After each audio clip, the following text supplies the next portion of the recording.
ಬಂಧುಗಳೇ, ಸಿದ್ದರಾಮಾನಂದ ಸ್ವಾಮಿಗಳನ್ನು ನಾವು ಕಳ್ಕೊಂಡಿದ್ದಿಲ್ಲ ದೊಡ್ಡ ತುಂಬಲಾರದ ನಷ್ಟ ಅಂತ ನಾನು ಭಾವಿಸ್ತೀನಿ. ನಿಜವಾಗ್ಲೂ ಅವತ್ತು ನಾವು ಬರಬೇಕಾಗಿತ್ತು. ನಮಗೆ ಭಾಳ ತಡವಾಗಿ ಸುದ್ದಿ ಬಂದಿರೋದ್ರಿಂದ ನನಗೆ ಬರೋಕ್ಕಾಗಲಿಲ್ಲ.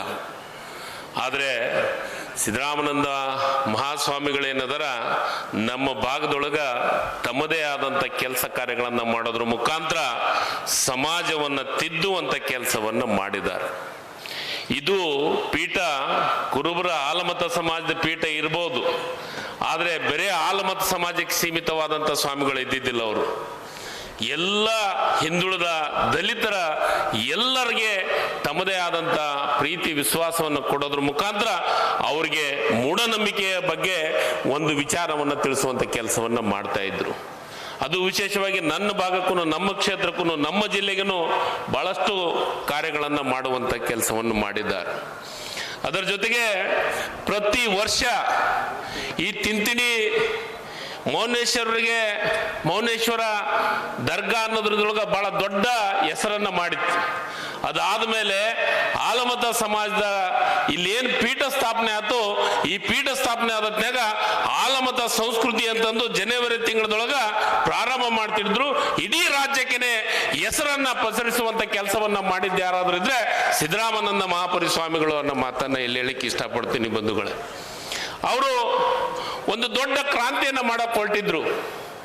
ಆದರೆ ಇವತ್ತ ಅವರು ನಮ್ಮನ್ನು ಬಿಟ್ಟು ಅಗಲಿದ್ರು ನಮ್ಮ ಜೊತೆಗೆ ಇದ್ದಾರನ್ನ ಒಂದು ವಾತಾವರಣ ನಮಗೆ ಇಲ್ಲಿ ನೋಡಿದ್ರೆ ಕಾಣಿಸುತ್ತೆ ಅನ್ನೋ ಮಾತನ್ನ ಇಲ್ಲಿ ಹೇಳಕ್ಕೆ ಇಷ್ಟಪಡ್ತೀನಿ. ಬಂಧುಗಳೇ, ಕಾಗಿನೆಲೆ ಪೀಠದ ಶ್ರೀಗಳು, ಸಿದ್ದರಾಮಾನಂದ ಶ್ರೀಗಳು ಇವರು ಬರೇ ಆಲಮತ ಸಮಾಜಕ್ಕೆ ಸೀಮಿತ ಆಗಲಾರ್ದನೆ ಈ ಎಲ್ಲ ಹಿಂದುಳಿದ ಮಠಗಳನ್ನ ಒಗ್ಗೂಡಿಸಿಕೊಂಡು ಒಂದು ಹಿಂದುಳಿದ ಒಗ್ಗೂಟವನ್ನು ಮಾಡಿ ಈ ರಾಜ್ಯದೊಳಗ ಒಂದು ನ್ಯಾಯವನ್ನು ಕೊಡುವಂತ ಪ್ರಯತ್ನದೊಳಗ ನಮ್ಮ ಎಲ್ಲ ಶ್ರೀಗಳು ಕೆಲಸವನ್ನ ಇಲ್ಲಿ ಧಾರ್ಮಿಕವಾಗಿ ಮಾಡಕ್ ಪ್ರಯತ್ನವನ್ನು ಮಾಡುವಂತ ಕೆಲಸವನ್ನು ಮಾಡ್ತಾ ಇದ್ದಾರೆ.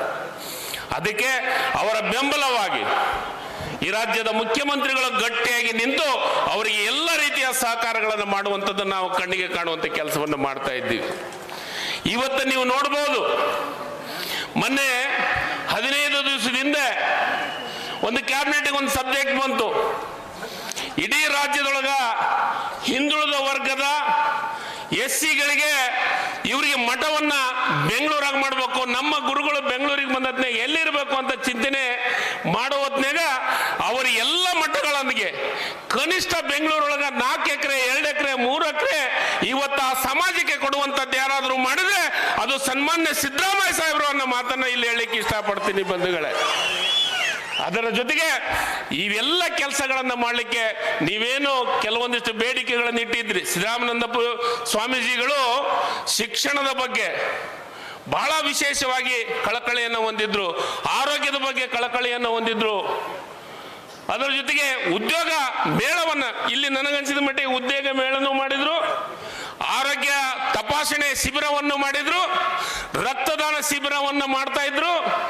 ಇವನ್ನೆಲ್ಲವನ್ನ ಮಾಡೋದ್ರ ಮುಖಾಂತರ ಸಮಾಜಕ್ಕೆ ಒಂದು ತಂದೆ ಆದಂತ ಕೊಡುಗೆಯನ್ನು ಕೊಟ್ಟಂತ ಸಿದ್ದರಾಮಾನಂದಪುರಿ ಸ್ವಾಮಿಗಳು ಇವತ್ತ ನಮ್ಮನ್ನ ಬಿಟ್ಟಾಗಲಿದ್ರು. ಅವರು ಮಾಡಿದ ಕೆಲಸಗಳು ಯಾವ ಬಿಟ್ಟು ಹೋಗಿಲ್ಲ. ಅದನ್ನ ಮುಂದುವರಿಸುವಂತ ಕೆಲಸವನ್ನ ಇವತ್ತೇನು ಸಮಾಜದ ಬಂಧುಗಳು ಸನ್ಮಾನ್ಯ ಸಿದ್ದರಾಮಯ್ಯ ಸಾಹೇಬರಿಗೆ ಏನು ಬೇಡಿಕೆಗಳನ್ನು ಇಟ್ಟಿದ್ರೆ ಅವು ನಿಶ್ಚಿತವಾಗ್ಲೂ ಈಡೇರ್ತವೆ. ನಾನು ಹೇಳ್ತೀನಿ, ಬೇರೆ ಒಂದು ಸಮಾಜಕ್ಕೆ ಸೀಮಿತವಾಗಿ ಸಿದ್ದರಾಮಾನಂದಪುರಿ ಸ್ವಾಮಿಗಳಿರ್ಬೋದು, ಕಾಗಿನೆಲೆ ಸ್ವಾಮಿಗಳಿರ್ಬೋದು, ಸಿದ್ದರಾಮಯ್ಯ ಸಾಹೇಬರು ಇರ್ಬೋದು, ಒಂದು ಸಮಾಜಕ್ಕಲ್ಲ ಇದೇ ರಾಜ್ಯದೊಳಗ ತುಳಿತಕ್ಕೊಳಗಾದಂತ ಸಮಾಜವನ್ನ ಎತ್ತಿಡುವಂತ ಕೆಲಸವನ್ನ ಇವರೆಲ್ಲರೂ ಮಾಡುವಂತ ಕೆಲಸವನ್ನ ಮಾಡ್ತಾರ. ಅದಕ್ಕೆ ನಾವು ಯಾವಾಗ್ಲೂ ಸದಾ ಜೊತೆಗಿರ್ತೀವಿ ಅನ್ನೋ ಮಾತನ್ನ ಇಲ್ಲಿ ಹೇಳಿ ಇವತ್ತ ಈ ನುಡಿನ ಮನದ ಕಾರ್ಯಕ್ರಮದೊಳಗ ಭಾಗಿಯಾಗಿ ಅವರ ವಿಚಾರವನ್ನು ಹಂಚಿಕೊಳ್ಳಿಕ್ಕೆ ನನಗ ಅವಕಾಶವನ್ನು ಮಾಡಿಕೊಟ್ಟಂತ ಎಲ್ಲ ಈ ಒಂದು ಸಮುದಾಯಕ್ಕೆ ಮತ್ತೊಮ್ಮೆ ಅಭಿನಂದನೆಗಳನ್ನು ಸಲ್ಲಿಸಿ ನನ್ನ ಮಾತನ್ನು ಮುಗಿಸ್ತೀನಿ. ಜೈ ಹಿಂದ್, ಜೈ ಕರ್ನಾಟಕ. ಧನ್ಯವಾದ.